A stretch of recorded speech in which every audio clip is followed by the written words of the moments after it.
think one of the biggest focuses a global leadership mindset, I think, which we try to create. When we use the word global, it is not the geographic connotation only. It's also looking at the market from a multi-dimensional aspect or having a multifunctional experiences. So what we have created is what I call as a ladder of critical experiences, ladder of critical leadership experiences. And it starts from, the whole strategy is to convert the talent pool into a talent leadership pipeline. That's the simple strategy.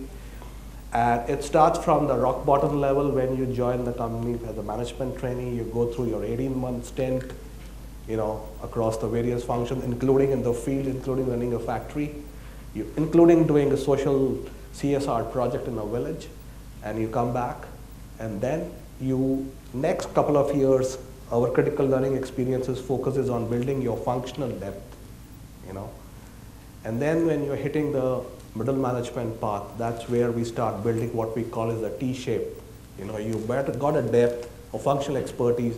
Now you need to have a cross-functional experiences.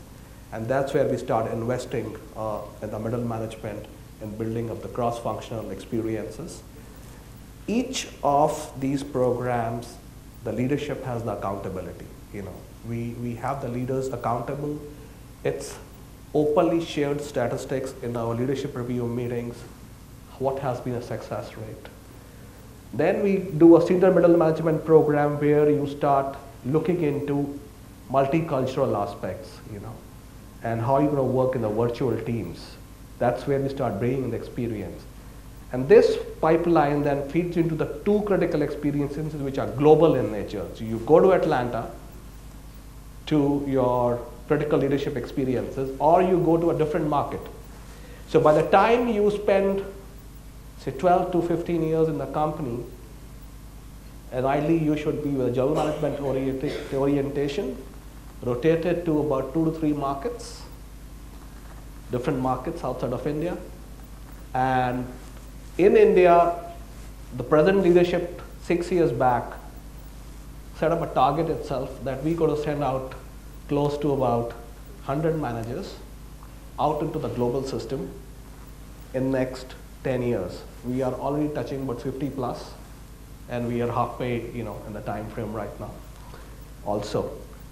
So it's a very leadership-driven ladder of experiences with the ultimate goal of producing global leaders with a global mindset, trying to create critical learning experience. And mind you, each of the learning experiences managers take inordinate time. And as Arujita pointed out about mobility in Coke is a big thing. So HR and I, with my counterparts in other countries, work very closely to ensure that we are able to create short-term assignments, multi-country projects, and able to leverage the experiences for these guys that they get exposed out there. So when you are hitting a departmental manager level or a functional head level situation, you've been exposed to multi-experiences, multi-countries. And it's critical for my business success. Look at in India, I have markets in India which are as good as Australia. I have markets in India which are as good as Singapore. So Australia is about 100 per caps, 100 bottles of a Coke are, consumed in a year, and then is Singapore, that's about 40 to 50 per caps, that's what the Singaporeans drink Coke. And then I have markets where less than 1 bottle a month is consumed. That's an India average, 10 to 12 per caps. So just imagine if you are running India operations, even a state in India, you're running that operation which has got ABC type of towns. You have an Australia, you have a Singapore, and you have an India or Africa to manage.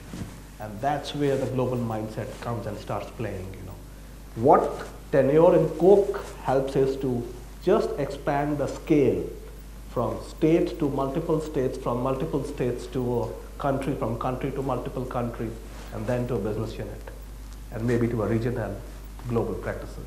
So that's how we end up creating some of those mindsets out there. Thank you. That's very interesting.